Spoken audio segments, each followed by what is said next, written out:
ఓం శాంతి. ఈరోజు మురళి 10/5/2026 సండే. అవ్యక్త బాబ్దాదా గారి మధుర మహావాక్యం. Murli revised date 30/1/2010. మురళి యొక్క హెడ్లైన్ 4 సబ్జెక్టులలోనూ స్వమానాల అనుభవి స్వరూపులుగా అయ్యి అనుభవం యొక్క అథారిటీని కార్యంలోకి తీసుకురండి. 4 సబ్జెక్టులలోనూ స్వమానం యొక్క అనుభవి స్వరూపులుగా అయ్యి అనుభవీ మూర్తులుగా అయ్యి బాబా అంటున్నారు, అనుభవం యొక్క అథారిటీని కార్యంలోకి తీసుకురండి. ఈరోజు బ్రాహ్మణ ప్రపంచం యొక్క రచయిత అయిన బాబ్దాదా తన నలువైపులా ఉన్న బ్రాహ్మణ ప్రపంచాన్ని చూస్తున్నారు.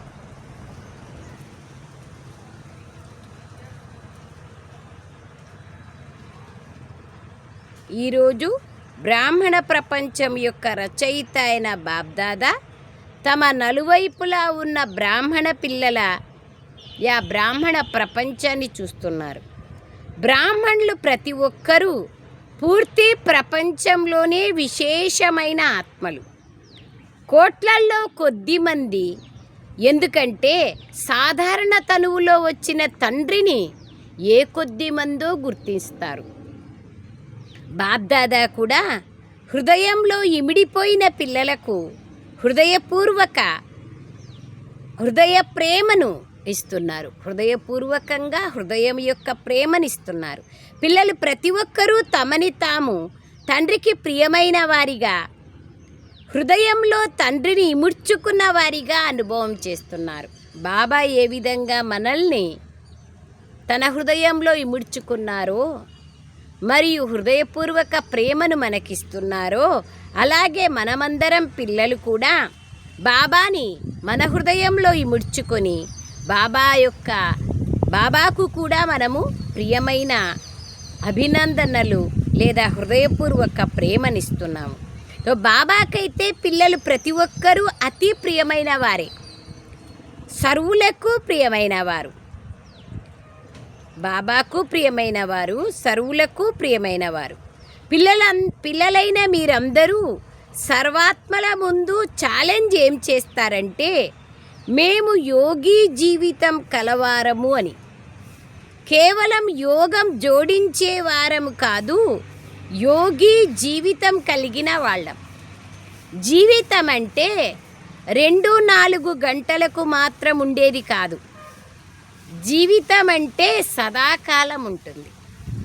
కనుక నడుస్తూ తిరుగుతూ కర్మలు చేస్తూ యోగి జీవితం కలవారు నిరంతర యోగులు. బాబా ఏమంటున్నారు, 1 గంట 2 గంటలు 4 గంటలు యోగిలు కాదు, మీరు నిరంతర యోగిలు కాబట్టే బాబా అంటున్నారు యోగి జీవితం కలిగిన వారు. బాబా ఏమో మనల్ని ఆ యొక్క దృష్టితో చూస్తున్నారు, కానీ మనల్ని యోగి జీవితం కలవారిగా ప్రతి కర్మలోనూ యోగాన్ని సమ్మిళితం చేసుకుంటూ యోగి జీవితాన్ని కలిగి నిరంతర యోగులుగా ఉన్నామా అనేది పరిశీలన చేసుకోవాలి. యోగంలో కూర్చున్నా కర్మలు చేస్తున్నా కానీ కర్మయోగులు. జీవిత లక్ష్యమే సదా యోగి. మరి మీ జీవితాన్ని ఈ విధమైన యోగి జీవితంగా, న్యాచురల్ జీవితంగా అనుభవం చేస్తున్నారా అన్నీ చెప్పి బాబా అడుగుతున్నారు. ఈ విధమైన యోగి జీవితంగా, న్యాచురల్ జీవితంగా అనుభవం చేస్తున్నారా? బాబ్దాదా ప్రతి బిడ్డ మస్తకంలో మెరుస్తున్న భాగ్యాన్ని చూస్తున్నారు. ఏం చూస్తున్నారు? నా పిల్లలు ప్రతి ఒక్కరూ స్వమానధారులు, అనగా స్వరాజ్య అధికారులు. బాబా ఇంతవరకు ఏం చూశారు? యోగి జీవితం కలవారిని, నిరంతర యోగిని, కర్మయోగిని, సహజ యోగిని చూశారు. ఇప్పుడు బాబా ఏమంటున్నారు? నా పిల్లలు ప్రతి ఒక్కరూ స్వమానదారులు, స్వరాజ్యాధికారులు అయినారు. ఎందుకని? ఎక్కడైతే స్వమానం ఉంటుందో అక్కడ దేహ భ్రాంతి రాదు. ఆది నుండి అంతిమం వరకు ఇప్పటి వరకు బాబ్దాదా పిల్లలు ప్రతి ఒక్కరికి భిన్న భిన్న స్వమానాలను ఇచ్చారు. ఇన్ని స్వమానాలు ప్రతిరోజు మురళి, సాకార మురళిని, అవ్యక్త మురళిని కేర్ఫుల్గా మనం విన్నామంటే లెక్కలేనన్ని స్వమానాలు ఇస్తారు. ప్లస్ రెండవది ప్రతిరోజు వరదానము, స్లోగను, తర్వాత అవ్యక్త ఇషారా, వీటన్నింటిలోనూ 4-5 స్వమానాలు తప్పకుండా ఉంటాయి. అందుకోసమే వెరైటీ కోసం కనీసం రోజుకి కొన్ని స్వమానాలు తీసుకొని ఆ స్వమానాల పైన తప్పకుండా మనం అభ్యాసం చేయాలి. అందుకయ్యే బాబా అడుగుతున్నారు, భిన్న భిన్న స్వమానాలను బాబా ఇచ్చారు.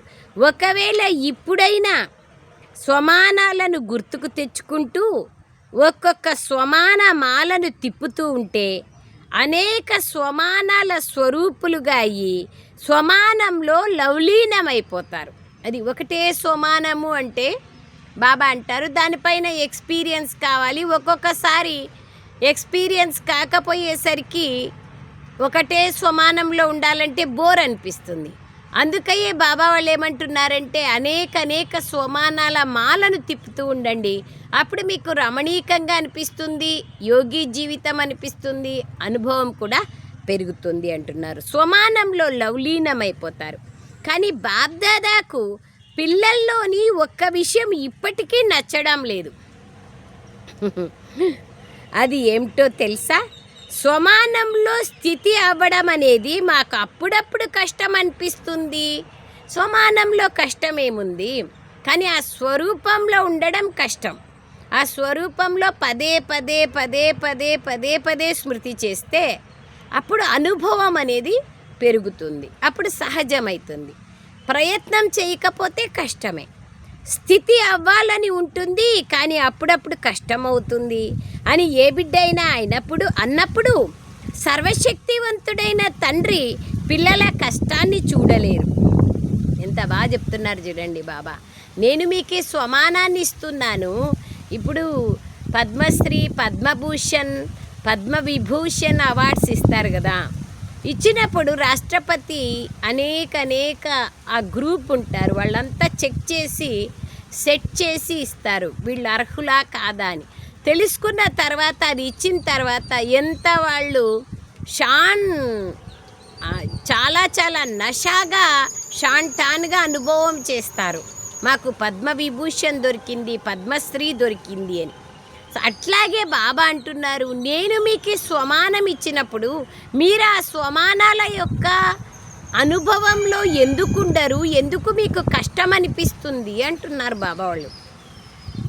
కష్టాన్ని బాబా చూడలేను అంటున్నారు. ఎందుకంటే ఎక్కడైతే ప్రేమ ఉంటుందో అక్కడ కష్టం ఉండదు, ఎక్కడైతే కష్టం ఉంటుందో అక్కడ ప్రేమలో లోపముందనే అర్థం. ఫైనల్. ఎక్కడ ప్రేమ ఉంటే అక్కడ కష్టం ఉండదు, ఇష్టం ఉంటే కష్టం ఉండదు. కష్టమైతా ఉందంటే ఇష్టం లేదనే కదా. ఈరోజు అమృతవేళ బాబ్దాదా నలువైపులా ఉన్న బ్రాహ్మణుల వద్దకు దేశంలో కానీ విదేశంలో కానీ అన్ని వైపులా చుట్టి వచ్చారు. అక్కడ ఏం చూశారు? కొంతమంది పిల్లలు స్వమానంలో కూర్చొని ఉన్నారు. నేను బాబ్దాదా హృదయ సింహాసన అధికారిని అని ఆలోచిస్తూ ఉన్నారు. ఆలోచిస్తూ కూడా ఉన్నారు, స్వమానంలో స్థితులవ్వడానికి పురుషార్థం కూడా చేస్తున్నారు. కానీ ఏమి లోపం కనిపించింది అంటే స్వమానం గుర్తుంది, దాని గురించి ఆలోచిస్తున్నారు. కానీ స్వమాన స్వరూపులుగా అయ్యి, అనుభవీ మూర్తులుగా అయ్యి, అనుభవం యొక్క అథారిటీ స్వరూపులుగా అవ్వడంలో లోపం కనిపించింది. అంటే ఇప్పుడు స్వమానం గురించి మనం ఆలోచిస్తాం. నేను బాబా హృదయ సింహాసన అధికారిని, హృదయ సింహాసనం బాబా యొక్క హృదయంలో నేను ఉండాలంటే నా హృదయంలో బాబాని నింపుకోవాలి కదా. ఆ క్వాలిటీస్ భగవంతుడి హృదయంలో నేను వెళ్ళాలి అంటే ఆ క్వాలిటీస్ ఉండాలి కదా. ఎట్లా రాముడి హృదయంలో హనుమంతుడు, హనుమంతుని హృదయంలో రాముడు, ఉండాలి అంటే ఒక్క రాముడు తప్ప ఇంకెక్కడా హనుమంతుని యొక్క బుద్ధి పోనప్పుడే కదా రాముని హృదయంలో ఉంటారు. సో ఆ నశ ఆ స్వరూపం యొక్క స్థితిలో ఉండాలి అంటున్నారు బాబా. ఆ నశ లేదు అంటే, ఆ స్మృతి స్వరూప స్థితి లేదు అంటే అనుభవం యొక్క అథారిటీ లేకుండా ఉండేది చూస్తున్నారు. ఊరికే నేను హృదయ సింహాసనాధికారిని 108 సార్లు రాయి అనుకో, లాభం లేదు. ఆ హృదయంలో ఉండాలి అంటే నాలో ఆ క్వాలిఫికేషన్స్ క్వాలిటీసు ధారణ చేసినప్పుడు ఆ స్మృతి స్వరూప స్థితిలో నేను ఉండగలుగుతాను. అది బాబా అంటున్నారు. కానీ ఏ లోపం కనిపించింది? స్వమానం గుర్తుంది, ఆలోచిస్తున్నారు, కానీ అనుభవీమూర్తులుగా అయ్యి అనుభవం యొక్క స్వరూపంలో స్థితులవ్వడంలో లోపం కనిపించింది. ఎందుకంటే అథారిటీలు అయితే అనేకంగా ఉన్నాయి, కానీ అన్నిటికంటే అతిపెద్ద అథారిటీ అనుభవం యొక్క అథారిటీ. మరియు ఆ స్వమానాల అనుభూతిని ఆల్మైటీ అథారిటీ ఇచ్చారు. ఇక్కడ ఒక దేశానికి ముఖ్యులైన రాష్ట్రపతి ఇస్తేనే ఎంత నషా ఫీల్ చేస్తారు. సో బాబా స్వయం ఆల్మైటీ అథారిటీ ఇచ్చారు. కష్టపడుతున్నారు, కానీ అనుభవీ స్వరూపులుగా అవ్వడం లేదు. బాబ్దాదా ఏం చూశారంటే పిల్లలు కూర్చుంటున్నారు, ఆలోచిస్తున్నారు, కానీ అనుభవీ స్వరూపులుగా కొద్దిమంది మాత్రమే అవుతున్నారు. అనుభవం ఉన్న చోట ఏ విధమైన దేహాభిమానమైన కొద్దిగా కూడా తన వైపుకి ఆకర్షితం చెయ్యదు. అనుభవం ఉంటే దేహాభిమానం రాదు. ఊరికే వర్ణన చేస్తూ ఉంటే వర్ణన చేసినంతసేపు బాగుంటుంది అంతే, మళ్ళీ దేహాభిమానం లేకొస్తాం. చిన్న చిన్న విషయాలకంతా దేహాభిమానం లేకొస్తాం. కర్మలు చేస్తూ కూడా కర్మయోగి యొక్క అనుభవీ స్వరూపంలో నిమగ్నమైపోండి. కర్మ చేస్తూ కర్మయోగి స్వరూపంలో నిమగ్నమైపోండి. అది ఇప్పుడు మరింత అవసరం. స్వరూపంలో స్థితులవ్వండి. ప్రతి విషయంలోనూ ప్రతి సబ్జెక్ట్లోనూ అనుభవీ స్వరూపులుగా కండి. జ్ఞానంలో, యోగంలో, ధారణలో, సేవలో 4 సబ్జెక్టులలోనూ అనుభవీ స్వరూపులుగా కండి. అనుభవిని మాయ కూడా కదిలించలేదు. అందుకే బాబ్దాదా ఈరోజు పిల్లలందరినీ అనుభవీ స్వరూపులుగా చూడాలని కోరుకుంటున్నారు. అందుకయ్యే బాబ్దాదా ఈరోజు పిల్లలందరినీ అనుభవీ స్వరూపులుగా చూడాలని కోరుకుంటున్నారు. వినడంలో మరియు ఆలోచించడంలో తేడా ఉంది, కానీ అనుభవీ స్వరూపులుగా అవ్వండి. ఏదైతే అనుకుంటారో, ఏ స్వమానంలో అయితే స్థితి కావాలనుకుంటున్నారో ఆ అనుభవ స్వరూపంలో స్థితులైపోవాలి. అనుభవిని ఎవ్వరూ కదిలించలేరు. అనుభవిని ఎవ్వరూ కదిలించలేరు. ఎందుకంటే స్వమానము మరియు దేహభ్రాంతి ఎక్కడైతే స్వమాన స్వరూపం ఉంటుందో, స్వమానం యొక్క అనుభవంలో స్థితులై ఉంటారో అక్కడ దేహభ్రాంతి ఉండదు. రెండు ఉండవు. పగలుంటే రాత్రి ఉండదు, రాత్రి ఉంటే పగలుండదు. దేహభ్రాంతి ఉంటే స్వమానం ఉండదు, స్వమానం ఉంటే దేహభ్రాంతి ఉండదు. ఎలాగంటే అంధకారం ఉంటే లైట్ యొక్క స్విచ్ని ఆన్ చేసినట్లయితే అంధకారం ఆటోమేటిక్గా మాయమైపోతుంది. అంధకారాన్ని తొలగించడానికి, అంధకారాన్ని దూరం చేయడానికి కష్టపడాల్సిన అవసరం లేదు.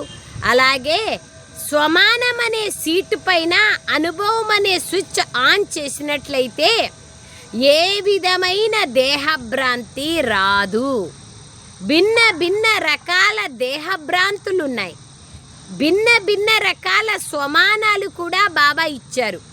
స్వమానాలు తెలుసు, పురుషార్థం కూడా చేస్తున్నారు, కానీ అనుభవం చేసేందుకు పురుషార్థం చేయడంలో మరియు అనుభవీ స్వరూపులుగా అవ్వడంలో తేడా ఉంది.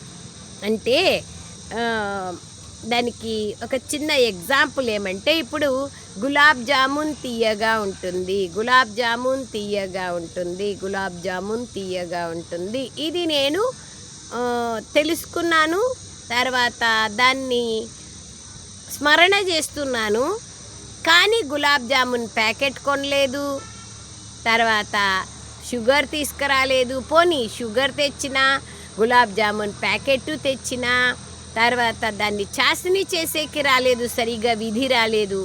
తర్వాత జామున్ సరిగ్గా కలిపేకి రాలేదు, దాన్ని ఏం చేకి రాలేదు అంటే కూడా సరిగ్గా తయారీ కాదు. అలాగే బాబా ఇక్కడ అంటున్నారు, ఆ అనుభవం అంతా మంచిగా తయారైనాక తింటే ఎలా ఉంటుంది, ఎంత టేస్టీగా ఉంటుంది. అలాగే బాబా ఇక్కడ అంటున్నారు, మీరు వర్ణన చేస్తున్నారు, తర్వాత రాస్తున్నారు, పదే పదే గుర్తు చేసుకుంటున్నారు, కానీ అనుభవంలోకి వెళ్ళట్లేదు. అది బాబా అంటున్నారు, తేడా ఉంది, అందుకే కష్టపడాల్సి వస్తుంది. ఇప్పుడు సమయానుసారంగా బాబా సమానంగా అయ్యే లక్ష్యాన్ని సంపన్నం చేసే సమయంలో పిల్లలు కష్టపడడం బాబ్దాదాకి మంచిగా అనిపించడం లేదు. నేను కర్మయోగి జీవితం కల ఆత్మనా అని ప్రతి ఒక్కరూ స్వయాన్ని చెక్ చేసుకోండి. జీవితం అనేది న్యాచురల్గా సదాకాలం కోసం ఉంటుంది, అప్పుడప్పుడు ఉండదు. ఇటువంటి అనుభవీ స్వరూపులుగా కండి. యోగి జీవితం యొక్క లక్ష్యం ఏదైతే పెట్టుకున్నారో, అనుభవీమూర్తులుగా అవ్వాలి అన్న లక్ష్యం ఏదైతే పెట్టుకున్నారో ఆ లక్ష్యం సంపన్నం అవుతోందా? మస్తకం పైన మెరుస్తున్న ప్రకాశం సదా స్వయానికి అనుభవం అవుతోందా? స్వయం కూడా ఆ స్వరూపంలో స్థితులవ్వాలి, స్మృతి స్వరూపులుగా ఉండాలి. స్మృతి చేసేవారిగా కాదు, స్మృతి స్వరూపులుగా ఉండాలి. మరియు స్మృతి స్వరూపులుగా ఉన్నారా లేదా అన్నదానికి ప్రమాణం, ప్రత్యక్ష ప్రమాణం, రుజువేమిటంటే ఎక్కడైతే స్మృతి యొక్క అనుభవీ స్వరూపులుగా ఉంటారో అక్కడ ప్రతి కార్యాన్ని చేస్తూ స్వయంలో సమర్థత అనుభవం అవుతుంది. భిన్న భిన్న కార్యాలు ఉండొచ్చు, కానీ కానీ అనుభవ స్వరూపం యొక్క స్థితి భిన్న భిన్నంగా ఉండదు. స్వమానాలు భిన్న భిన్నము, అనుభవం యొక్క స్థితి భిన్న భిన్నం కాదు. అసలు ఎందుకు కష్టపడాల్సి వస్తోంది అనేది ఈరోజు బాబ్దాదా చూశారు. అనుభవీ స్వరూపంగా అవ్వడంలో నంబర్ 1 పురుషార్థానుసారంగా ఉండడాన్ని బాబా చూశారు. బాబ్దాదాకు ప్రతి బిడ్డ పట్ల గాఢమైన ప్రేమ ఉంది. ఎవరి పట్లయితే ప్రేమ ఉంటుందో వారు కష్టపడటాన్ని చూడలేరు. ఏ సబ్జెక్ట్లో కష్టపడాల్సి వస్తున్నా, అప్పుడప్పుడు అన్న పదాన్ని ఉపయోగించాల్సి వస్తున్నా దానికి కారణం ఏమిటంటే అనుభవీ స్వరూపులుగా అవ్వడంలో లోటుంది. పురుషార్థులుగా ఉన్నారు కానీ స్వరూపులుగా లేరు. ఒక్క క్షణంలో 4 సబ్జెక్టులలోనూ తమ స్వమానాల అనుభవీ స్వరూపం యొక్క అనుభూతి కలగాలి. ఒక్క క్షణంలో, ఇది ఇంపార్టెంట్. ఒక్క క్షణంలో 4 సబ్జెక్టులలోనూ తమ స్వమానాల అనుభవీ స్వరూపం యొక్క అనుభూతి కావాలి. దేహాభిమానం దగ్గర కూడా రాలేకపోతుంది. అప్పుడు ఏ విధంగా ప్రకాశం ముందు చీకటి రాదు కదా, అంధకారాన్ని తొలగించాల్సిన అవసరం ఉండదు కదా. ఇది ఎంత బాగా బాబా క్లారిటీగా చెప్తున్నారు. ఎక్కడైతే అంధకారం ఉంటుందో అక్కడ ప్రకాశం తక్కువగా ఉంటుంది, అసలు ఉండనే ఉండదు. అది న్యాచురల్. కావున అన్నింటికంటే అతిపెద్ద అథారిటీ అనుభవం యొక్క అథారిటీ. అనుభవాన్ని వేలాది మంది మార్చాలనుకున్నా మార్చలేరు. ఇప్పుడు చక్కెర పుల్లగా ఉంటుంది అంటే ఎవరన్నా నమ్ముతారా చెప్పండి? ఎందుకంటే అందరికీ చక్కెర టేస్ట్ తిన్నారు కాబట్టి తెలుసు తీయగా ఉంటుందని. భలే యాసిడ్ సేమ్ చక్కెరలాగానే ఉంటుంది, కానీ అది పుల్లగా ఉంటుంది. ఉప్పు చక్కెరలాగానే ఉంటుంది, కానీ ఉప్పుగా ఉంటుంది. తెలుస్తుంది మనకి ఏది అని. అనుభవము వాళ్ళు మోసపోరు కదా. అది బాబా అంటున్నారు, అనుభవీలైన వాళ్ళు చక్కెరే చూడలేదంటే, తిన్నే లేదంటే, ఉప్పుని చూసినా చక్కెర అనుకుంటారు, యాసిడ్ని చూసినా చక్కెర అనుకుంటారు. అది బాబా అంటున్నారు. ఎప్పుడైతే నేను స్వమానంలో స్థిరమైతానో అప్పుడు అక్కడ అంధకారం ఉండనే ఉండదు, దేహభ్రాంతి ఉండనే ఉండదు. రకరకాల స్వమానాలు ఉన్నాయి.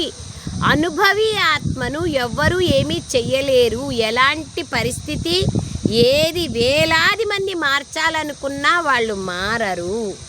ఉదాహరణకి బాబాను అదే చెప్తున్నారు. ఉదాహరణకి మీరందరూ చక్కెర తీయగా ఉంటుందని అనుభవం చేశారు. ఈ విషయంలో ఒకవేళ వేలాది మంది మిమ్మల్ని మార్చాలనుకున్నా మీరు మారతారా? ఉప్పగా ఉంటుంది చక్కెర అంటే. అలాగే ఏ ఏ సబ్జెక్టులు అయితే ఉన్నాయో జ్ఞానం, యోగం, ధారణ, సేవ, ఈ నాలుగింటిలోనూ ఏ ఒక్క దానిలో కష్టంగా అనిపించినా కానీ తప్పకుండా అది అనుభవంలో లోపము. కష్టం అనిపిస్తుంది. జ్ఞానం కష్టం, యోగం కష్టం, ధారణ కష్టం, సేవ కష్టం. 4 సబ్జెక్టులో ఏ సబ్జెక్ట్ అయినా కష్టం అనిపిస్తూ ఉంది అంటే అక్కడ అనుభవం యొక్క లోపం ఉంది అని. సేవలో సఫలత, ధారణలో స్వభావ సంస్కారాల పరివర్తన, యోగంలో అచలంగా ఉండడం, యోగి జీవితాన్ని అనుభవం చేయడం, వీటిలో ఎక్కడైతే కష్టముందో, ఎక్కడైతే అప్పుడప్పుడు అంటారో దాని అర్థం ఆ సబ్జెక్ట్లో మీరు అనుభవీ మూర్తిగా కాలేదు అని అర్థం. అర్థమైందా? అనుభవం అనేది అప్పుడప్పుడు ఉండదు, అది న్యాచురల్ నేచర్గా ఉంటుంది. ఏమన్నారు బాబా? యోగానికి గుర్తు యోగి జీవితం, ధారణకి గుర్తు స్వభావ సంస్కారాల పరివర్తన, సేవలో అనుభవీలంటే సఫలత. ఇలా దేంట్లోనైనా కష్టం ఉంది అంటే అర్థం ఏ సబ్జెక్ట్లోనైనా లోపం ఉంది అనే అర్థము. తో బాబా అంటున్నారు, సబ్జెక్ట్లో మీరు అనుభవీ మూర్తిగా కాలేదు అని అర్థం. అనుభవం అనేది అప్పుడప్పుడు ఉండదు, అది న్యాచురల్ నేచర్గా ఉంటుంది. మరి కష్టపడడానికి కారణం ఏమిటో ఇప్పుడు విన్నారా? ఏ సమయంలోనైతే అనుభవం అనే సీట్ పైన సెట్ అవుతారో, ఏదో ఒక వరదానం యొక్క స్వరూపంలో అనుభవీలుగా ఈ అనుభవం చేస్తారో ఆ సమయంలో కష్టపడాల్సిన అవసరం రాదు. ఎంత క్లారిటీగా చెప్తున్నారు బాబా. క్లియర్గా మళ్ళీ మళ్ళీ చదివితే బాగా అర్థమవుతుంది. సో బాబా అంటున్నారు, ఎవరికైతే అనుభవం ఉంటుందో వాళ్ళు కష్టపడాల్సిన అవసరం లేదు.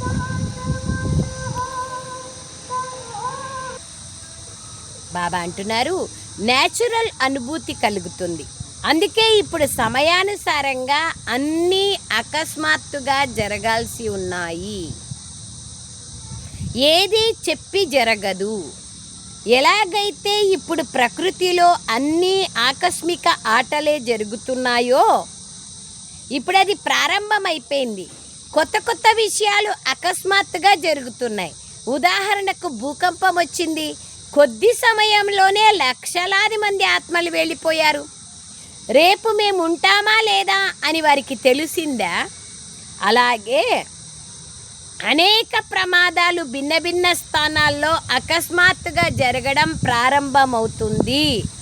గుంపులు గుంపులుగా ఒకే సమయంలో అనేకుల టికెట్ కట్ అయిపోతుంది. అటువంటి సమయానికి మీరు ఎవరు రెడీగా ఉన్నారా? పురుషార్థం చేస్తున్నాను అని అప్పుడు చెప్పరు కదా. ఎవరు రెడీ అంటే ఏ వరదానమైనా ఏ స్వమానాన్నైనా సంకల్పం చెయ్యగానే ఆ స్వరూపంలో స్థిరమైపోవాలి. ఎవరు రెడీ అంటే అర్థమేమి? ఏ వరదానాన్నైనా ఏ స్వమానాన్నైనా ఆలోచించిన వెంటనే ఆ స్వరూపంలో స్థిరమవ్వాలి. అండర్లైన్. అందుకే బాబ్దాదా ఈరోజు ఈ విషయం పట్ల అటెన్షన్ ఇప్పిస్తున్నారు. ఏ వరదాన్నైనా ఫలప్రదం చేసి వరదానము లేదా స్వమాన స్వరూపం యొక్క అనుభవిగా కాగలరా? అవ్వాల్సిందే. ప్రయత్నిస్తున్నాను అంటే ఒకవేళ ప్రయత్నించాలనుకున్నా అది ఇప్పటి నుండే చెయ్యండి. ఎందుకంటే బహుకాలం యొక్క అభ్యాసం సమయానికి సహాయం చేస్తుంది. అండర్లైన్. బహుకాలం యొక్క అభ్యాసం సమయానికి సహాయం చేస్తుంది. పురుషార్థులుగా కాదు, అనుభవీలుగా అవ్వండి. ఎందుకంటే అనుభవం అనే అథారిటీని మీ అందరికీ ఆల్మైటీ అథారిటీ బాబా ఇచ్చారు. ఎలాగైతే దేహభ్రాంతి యొక్క అనుభవం ఉంది కదా, కావున నేను ఫలానాను అని దేహభావాన్ని, దేహభ్రాంతిని గుర్తు తెచ్చుకోవాల్సిన అవసరం లేదు కదా. ఇప్పుడు ఎవరైనా ఏమన్నా 10 మందిలో నన్ను అన్నారు, వెంటనే అవమానం యొక్క ఫీలింగ్ నాకు రాదా? వస్తుంది కదా. అంటే నేనేమన్నా దానికోసం ప్రయత్నం చేసినానా? న్యాచురల్గా వస్తోంది కదా. అది బాబా అంటున్నారు, దేహభ్రాంతి ఎంత న్యాచురల్గా ఉందో అంత ఆత్మిక స్మృతి, స్వమానం యొక్క స్మృతి న్యాచురల్గా ఉండాలి. ఇది బాబా యొక్క ఆశ. మీ ఉదాహరణకి బాబా ఇంకా అర్థం కాలేదేమో మనకి, బాబా ఎగ్జాంపుల్ చెప్తున్నారు. బాబా ఉదాహరణ మనకు అర్థమైందో లేదో అని ఉదాహరణ చెప్తున్నారు. ఉదాహరణకి మీ పేరు దేహం ఆధారంగా వచ్చింది, అక్కడ అది దేహభ్రాంతి కలిగినట్లే కదా. నేను ఫలానాని అనుకుంటున్నారు. ఒకవేళ వేలాది మంది వచ్చినా మీరు ఫలానా వాళ్ళు కాదు అంటే ఒప్పుకుంటారా? ఇంకేదో అని పిలిస్తే పలుకుతారా? మీ పేరుని మార్చి చెప్పినా అక్కడ మీరు ఒప్పుకుంటారా? మీ పేరుని మర్చిపోతారా? జన్మ తీసుకోగానే ఏదైతే పేరు వచ్చిందో అది దేహభ్రాంతి ఎంత పక్కాగా న్యాచురల్గా ఉంది. వేరే ఎవరినైనా మీ పేరుతో పిలిచినా కూడా మిమ్మల్ని పిలవడం లేదు, కానీ మీ పేరున్న వారిని ఇంకొకరిని పిలిచినా కూడా మీ పేరుని వినగానే మిమ్మల్ని పిలుస్తున్నారేమో అని మీ చెవులు అటెన్షన్ పెడతాయి. ఎంత బాగా బ్యూటిఫుల్ ఎగ్జాంపుల్ చెప్తారు బాబా. దేహభ్రాంతి అంతగా పక్కా అయిపోయింది. అలాగే ఆత్మాభిమాని, స్వమానదారి, స్వరాజ్య అధికారి ఇవి కూడా అంత పక్కా అయిపోవాలి. మీరు అంటారు కదా మా జీవితం పరివర్తన అయిపోయింది అని. మరి ఏ పరివర్తన తీసుకొచ్చారు? దేహభ్రాంతి నుండి స్వమానం, స్వరాజ్య అధికారులుగా అయ్యారు. కావున చెక్ చేసుకోండి, జ్ఞానస్వరూపులుగా అయ్యానా లేదా జ్ఞానాన్ని వింటూ వినిపించేవారిగా అయ్యానా? జ్ఞానం అంటే ప్రకాశం, జ్ఞానం అంటే తెలివి, జ్ఞానం యొక్క ప్రాక్టికల్ స్వరూపము. జ్ఞానం అంటేనే ప్రకాశం, అంటే అంధకారం ఉండదు. జ్ఞానం అంటే శక్తి, అంటే అక్కడ బలహీనత ఉండదు. కనుక జ్ఞాన స్వరూపులుగా అవ్వడం అంటే ఏ కర్మ చేసినా అది ప్రకాశంగా, అంటే అందరూ యథార్థంగా ఉంది అనే విధంగా మరియు శక్తివంతంగా ఉండాలి. అది యథార్థంగా ఉంటుంది. దీనినే జ్ఞానస్వరూపులుగా అవ్వడము అంటారు. జ్ఞానాన్ని వినిపించేవారిగా కాదు, జ్ఞానస్వరూపులుగా అవ్వడం. యోగ స్వరూపులంటే కర్మేంద్రియ జీతులుగా అవ్వడం అని అర్థం. ప్రతి కర్మేంద్రియం పైన స్వరాజ్య అధికారం. దీనినే యోగం అనగా యుక్తియుక్త జీవితము అంటారు. ఈ విధంగా జ్ఞాన యోగాల స్వరూపులుగా ఉన్నట్లయితే ప్రతి గుణము యొక్క ధారణ ఆటోమేటిక్గా జరుగుతుంది. ఎక్కడైతే జ్ఞానము యోగము ఉంటాయో, యోగయుక్తంగా ఉంటారో అక్కడ గుణాల ధారణ ఆటోమేటిక్గా జరుగుతుంది. సేవ సదా ప్రతి సమయము ఆటోమేటిక్గా జరుగుతుంది. సమయానుసారంగా మనసా సేవనైనా చెయ్యండి, వాచా సేవనైనా చెయ్యండి, కర్మణా సేవనైనా చెయ్యండి, స్నేహ సంబంధాల్లోనైనా రండి. సేవ కూడా అన్ని వేళలా అఖండంగా జరుగుతూనే ఉంటుంది. సంబంధ సంపర్కాలలో కూడా సేవ జరుగుతుంది.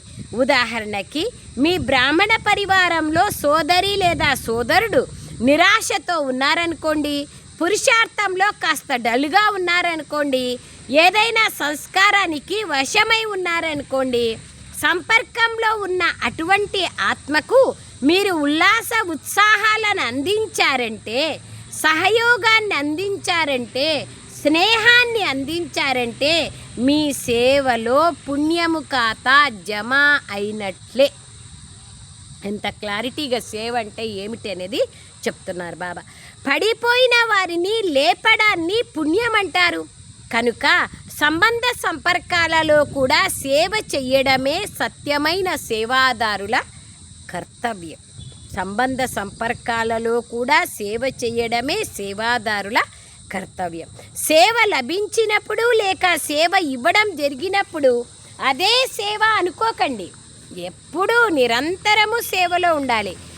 లభిస్తేనే కాదు, స్వయం మనసా వాచా కర్మణ సంబంధ సంపర్కాలలో సేవ ఆటోమేటిక్గా జరుగుతూ ఉండాలి. కొన్నిసార్లు బాబ్దాదా ఏం చూశారంటే, సంపర్కంలో ఉన్నవారి స్వభావ సంస్కారాలు కొంచెం ఉండాల్సిన విధంగా లేనప్పుడు వీరింతే, వీరు మారరు, వీరి సేవ చేయడం టైం వేస్టు అనే సంకల్పం చెయ్యడం ఇది యథార్థమా? మేము ప్రకృతిని కూడా సత్వప్రధానంగా చేసేవాళ్ళము అని మీరు స్వయం గురించి భావిస్తున్నప్పుడు వీరంతా మనుష్యాత్మలు, బ్రాహ్మణులు అని పిలువబడుతున్నవారు. సంస్కారానికి వశమై ఉన్నారు. ప్రకృతి యొక్క సంస్కారాన్ని మారుస్తామని ఛాలెంజ్ చేసినప్పుడు ప్రకృతితో పోల్చి చూస్తే అది జడం. వీరు పురుషులు అనగా చైతన్యమైన ఆత్మలు. మీ సంబంధంలో ఉన్నవారు సత్యమైన సేవాదారి తమ సేవా పుణ్యాన్ని జమ చేసుకోవడానికి శుభ భావనను తప్పకుండా ఉంచుతారు. వీరింతే, వీరిక మారనే మారరు. దీనిని శుభ భావన అనరు. ఇది సూక్ష్మ ద్వేష భావన. ఎంతైనా వారు మన సోదరీ సోదరులే కదా, ఎంతైనా నా బాబా అనైతే అంటారు కదా. సత్యమైన సోదరులు శుభ భావనలు ఇచ్చే సేవలో కూడా పుణ్యాన్ని సంపాదించుకుంటారు. పడిపోయిన వారిని మరింత పడేయకండి, లేపండి, వారికి సహయోగాన్ని ఇవ్వండి. అటువంటి వారిని సత్యమైన సేవాదారి, పుణ్యాత్మ అంటారు. మరి స్వయాన్ని ఈ విధంగా చెక్ చేసుకోండి. అంతటి సేవా ఉల్లాస ఉత్సాహాలు ఉన్నాయా? అటువంటి వారిని అనుభవం యొక్క అథారిటీ కలవారు అంటారు. ఇప్పుడు బాబ్దాదా ఇదే కోరుకుంటున్నారు. అనుభవీ మూర్తులుగా కండి. అనుభవం యొక్క అథారిటీని కార్యంలోకి తీసుకురండి. 4 సబ్జెక్టులలోనూ ఎవరైతే స్వయాన్ని అనుభవీ స్వరూపులుగా చేసుకొని అనుభవం యొక్క అథారిటీని కార్యంలోకి తీసుకొస్తాము అని అంటారో, ఏవైతే లోపాలున్నాయో వాటిని తొలగించుకుంటాము అని అంటారో, స్వయం పైన అటెన్షన్ పెడతామని చెప్తారో వాళ్ళు చేతులెత్తండి. మనసు యొక్క చేతిని ఎత్తుతున్నారు కదా, శరీరం యొక్క చేతిని కాదు, మనసు యొక్క చేతిని ఎత్తండి. మనసు యొక్క చేతిని ఎత్తాలి. ఎందుకంటే బాబ్దాదా శివరాత్రికి రిజల్ట్ చూస్తామన్నారు కదా. ఎవరిలోనైనా బలహీనతతో కూడిన సంస్కారం ఉంటే దాని వలన మీ మనస్సులోని శుభభావన తగ్గించుకోకూడదు. వారి సంస్కారం బలహీనంగా ఉంది, కానీ అది ఎంత శక్తివంతంగా ఉందంటే అది మీలోని శుభభావనను కూడా తగ్గించేస్తుంది. బ్రహ్మ బాబా చూడలేనిదేముంది, చెయ్యలేనిదేముంది? బాధ్యత ఉన్నప్పటికీ కూడా అంతిమంలో శుభభావన, శుభకామనలతో కూడిన 3 పదాల శిక్షణను అందరికీ ఇచ్చారు. గుర్తుంది కదా 3 పదాలు. స్వయం కూడా నిరాకారి, నిరహంకారి, నిర్వికారి ఈ స్థితిలోనే అవ్యక్తమయ్యారు. ఎవరికి కూడా కర్మభోగం యొక్క ఫీలింగ్ని తెప్పించలేదు. వారి కర్మభోగం సమాప్తం అవుతూ పోయింది. ఎవరికైనా అలా అనిపించిందా? ఏమైంది? అవ్యక్తమైపోయినారు. ఎట్లయింది అనేది లేదు కదా. ఈ విధంగా బ్రహ్మబాబా సమానంగా ఫరిస్తా భవ అనే వరదానం ఏదైతే బాబా చేసి చూపించారో అలా ఫాలో బ్రహ్మబాబా. నా బాబా అని మీరు అంటారు కదా, మరి బాబా ఏమంటారు? నా పిల్లలు అంటారు. ఇటువంటి శుభభావన పరస్పరం పరివారంలో కూడా ఉండడం అవసరం. స్వభావాన్ని చూడకండి.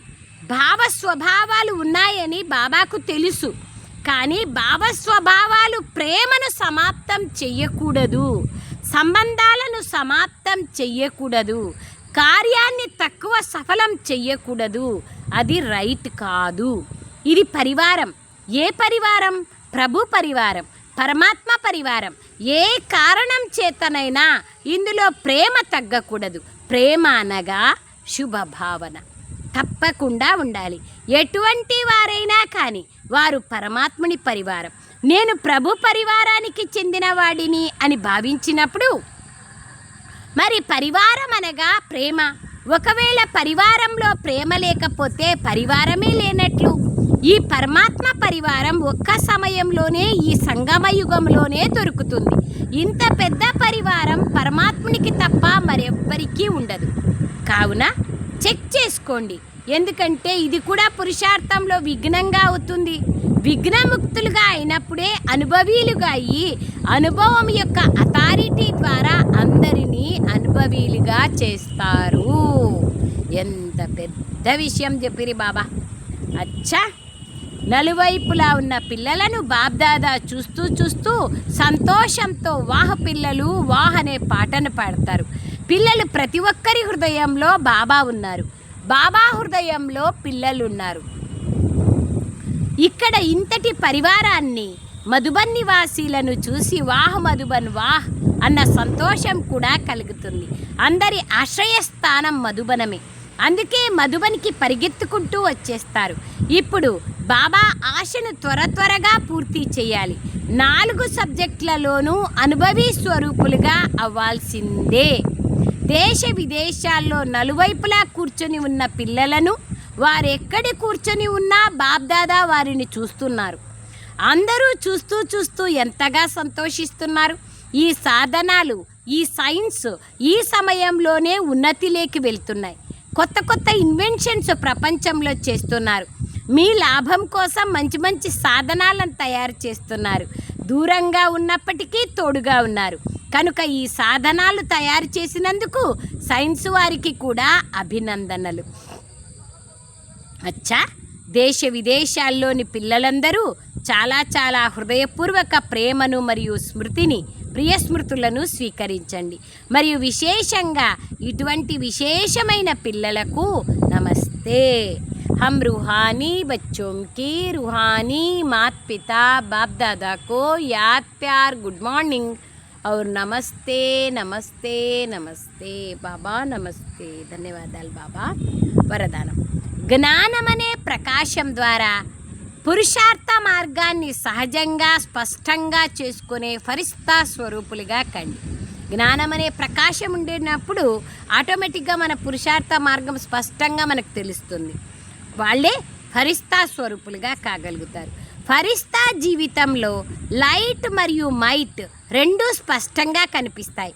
కానీ లైట్ మరియు మైట్ రూపంగా అయ్యేందుకు మననం చేసే శక్తి మరియు సహనం చేసే శక్తి అవసరం. మనస్సు కోసం మనన శక్తి, వాచా కర్మణాల కోసం సహన శక్తిని ధారణ చేయండి. అప్పుడు ఏ మాటలు మాట్లాడినా ఏ కర్మలు చేసినా అవి దాని అనుసారంగానే జరుగుతాయి. ఒకవేళ 2 శక్తులు ఉన్నట్లయితే ప్రతి ఒక్కరి కోసం పురుషార్థ మార్గం సహజమైపోతుంది మరియు స్పష్టమైపోతుంది. స్లోగన్. వ్యర్థం మాట్లాడడం అనగా అనేకులను డిస్టర్బ్ చేయడమే. వ్యర్థం మాట్లాడేదంటేనే డిస్టర్బ్ చేయడం. అవ్యక్త ప్రేరణ. సదా అచలంగా స్థిరంగా ఏకరస స్థితిని అనుభవం చేయండి. పిల్లలైన మీరు మాస్టర్ ప్రకృతిపతులు. ఈ ప్రకృతి యొక్క ఆటను చూస్తూ సంతోషిస్తూ ఉండండి. ప్రకృతి అలజడి చేసిన సుందరమైన ఆటను చూపించిన ప్రకృతిపతి ఆత్మలు రెండింటిలోనూ సాక్షిగా ఉంటూ ఆటని చూస్తారు మరియు ఆటలో ఆనందాన్ని అనుభవం చేస్తారు. అంతేగాక భయపడరు. అందుకే బాబ్దాదా తపస్య ద్వారా సాక్షి స్థితి అనే ఆసనం పైన అచలంగా స్థిరంగా ఉండే విశేష అభ్యాసాన్ని చేయిస్తున్నారు. భయపడకుండా సాక్షిగా చూసేందుకు అది సంతోషమైన లేదా బాధాకరమైన భయంకరమైన ఎలాంటి రూపమున్నా అన్నింటినీ సాక్షిగా చూసేందుకు బాబా అంటున్నారు అచలంగా స్థిరంగా ఉండే విశేష అభ్యాసం చెయ్యండి అంటున్నారు. అచ్చా, ఓం శాంతి. బాబా ధన్యవాదాలు. Thank you Baba.